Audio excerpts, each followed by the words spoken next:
Good evening, everyone.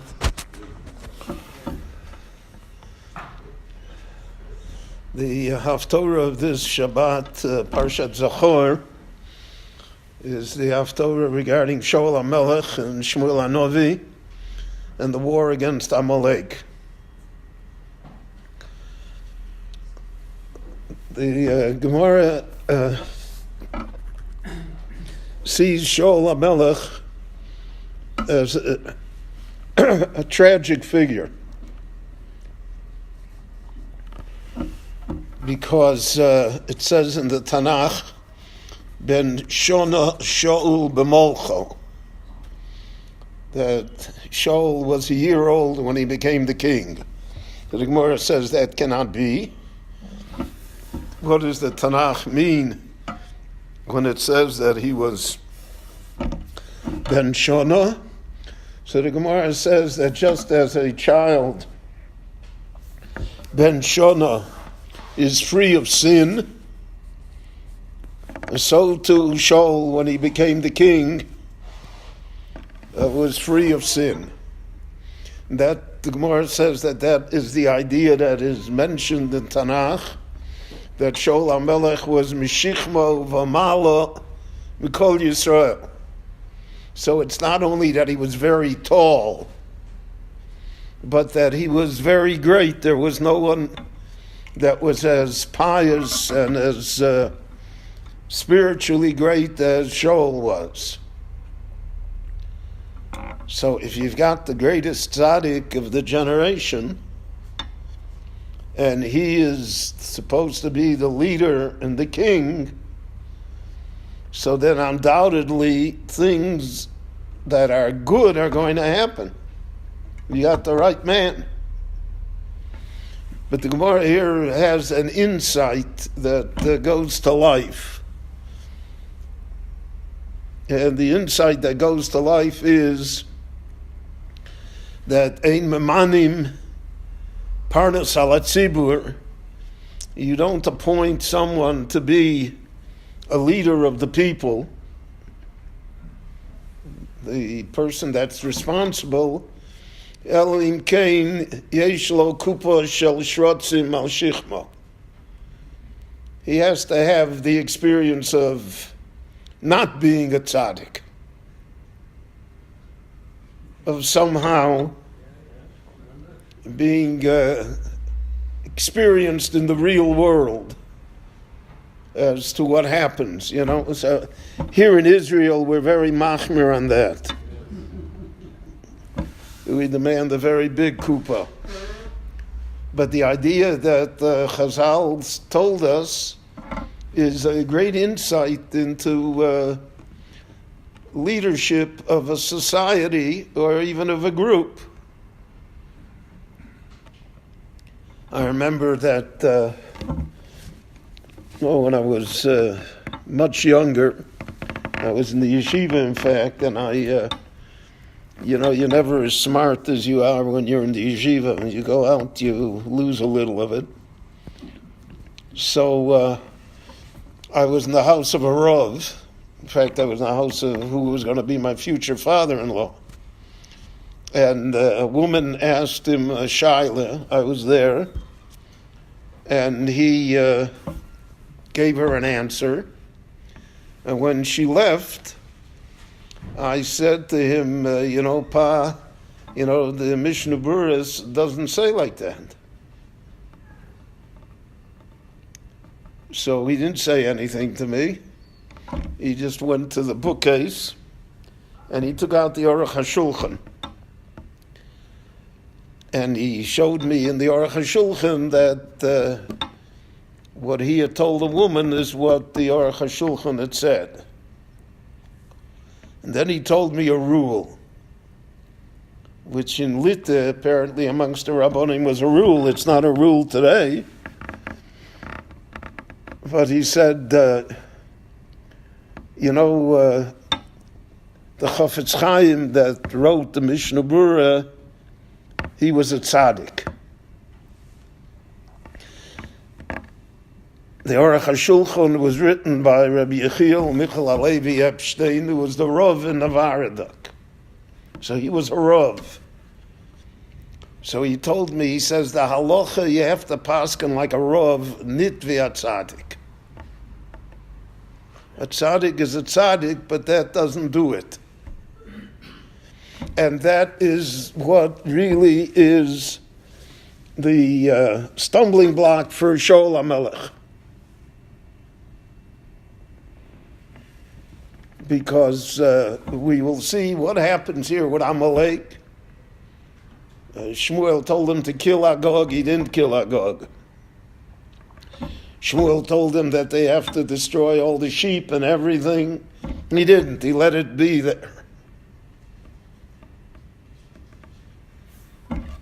So when Shmuel comes, and Shmuel's aware already, he had a nevuah that Shaul hadn't accomplished what he was supposed to do.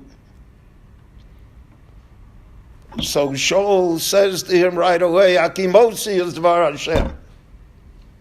I have fulfilled what God has asked of me. How does he say that?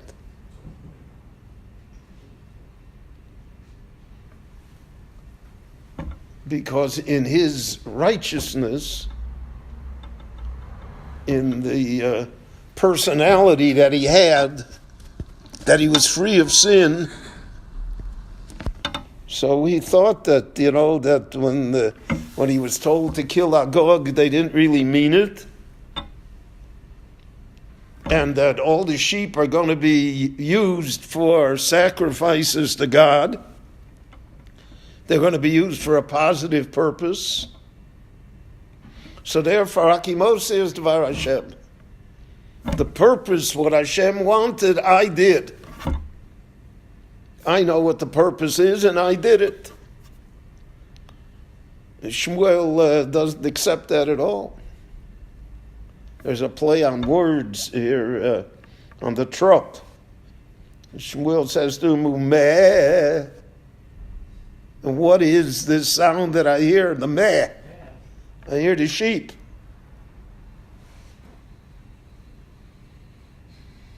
And what about Agag?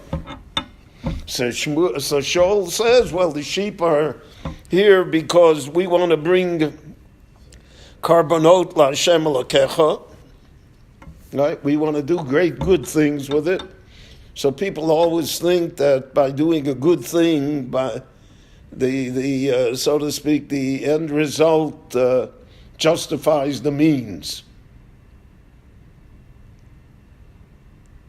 You see, many times you read about people that are unfortunately caught up in all sorts of fraudulent schemes.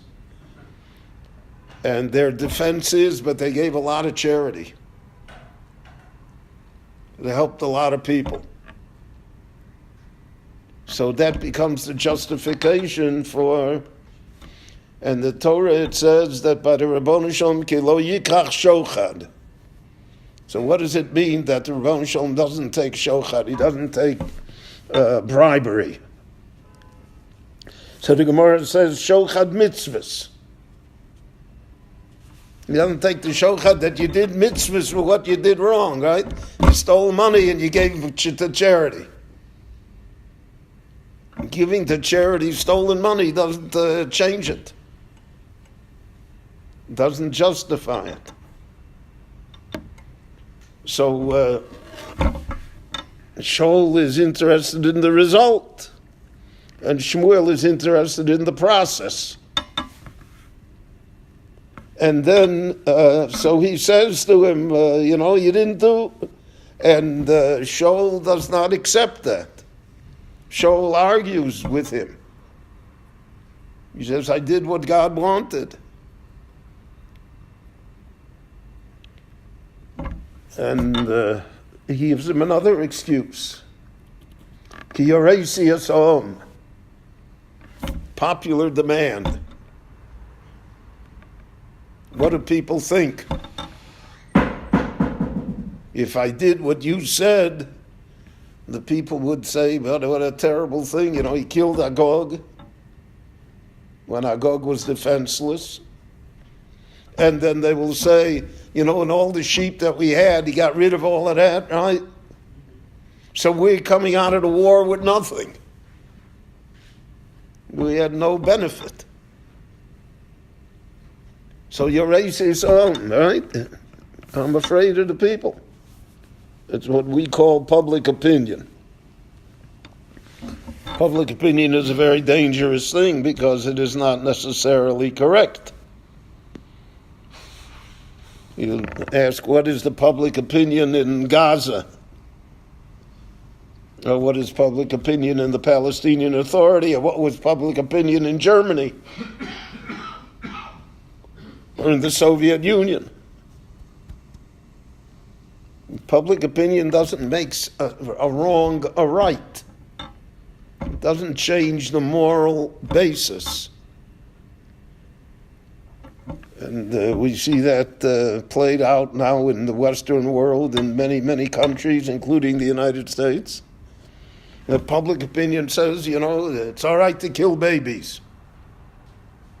That doesn't make it right.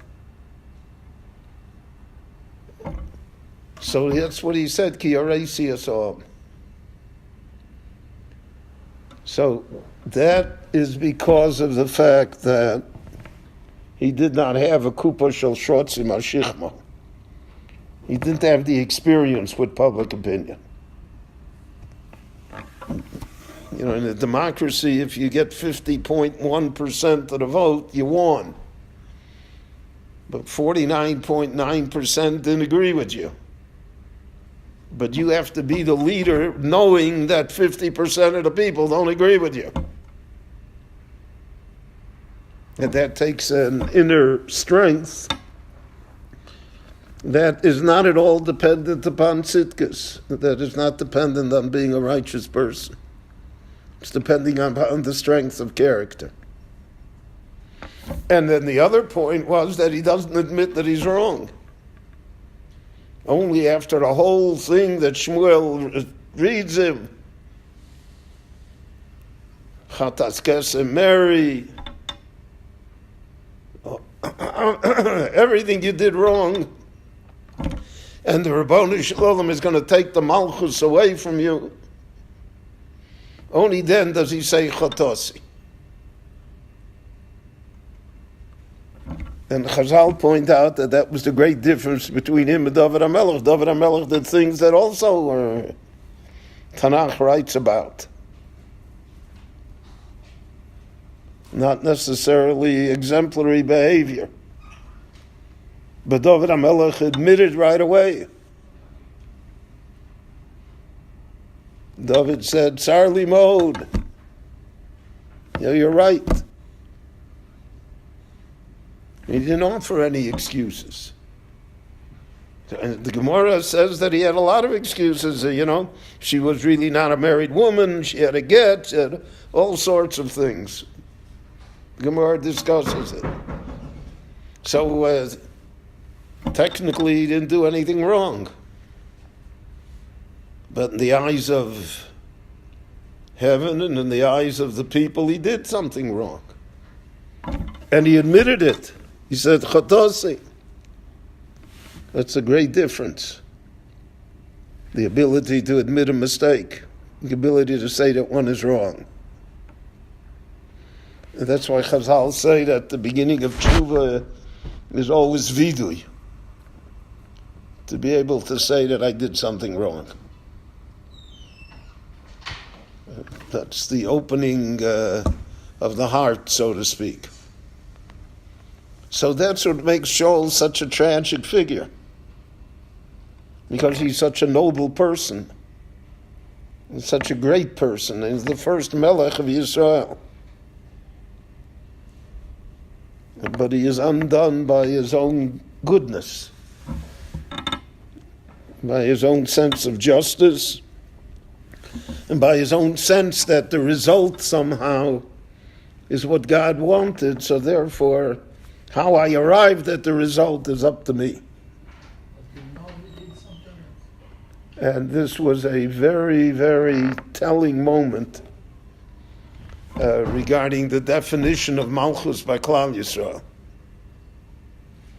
And we will see it later, for instance, by Chizkiyahu HaMelech, that the Navi Yeshaya comes to him and says that, you're not going to survive your illness.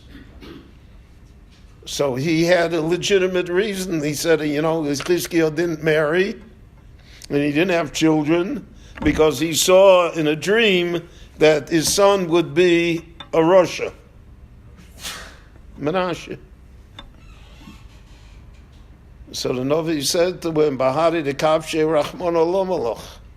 That's not your business. Your business is to do with a mitzvah. You cannot play God, so to speak. And when he admitted that, so he married into the family of Yeshaya Hanavi, and he had a son that was a Rasha, that was Menashe. Though Menashe did tshuva at the end, but we can't play those games. We have to do what we are told to do. And so that's what makes this haftara, I think, so cogent and relevant to us, because it describes the pitfalls of leadership which always exist. Rabbi Chananya ben Akash Omer Rotza Kadosh Baruch Hu L'Zakor Sis Yisrael L'Ficha Chir B'Lahem Torah Mitzvah Shenemar Adonai Chafei Saman Tzidkol Yagdiu Torah V'Yadis.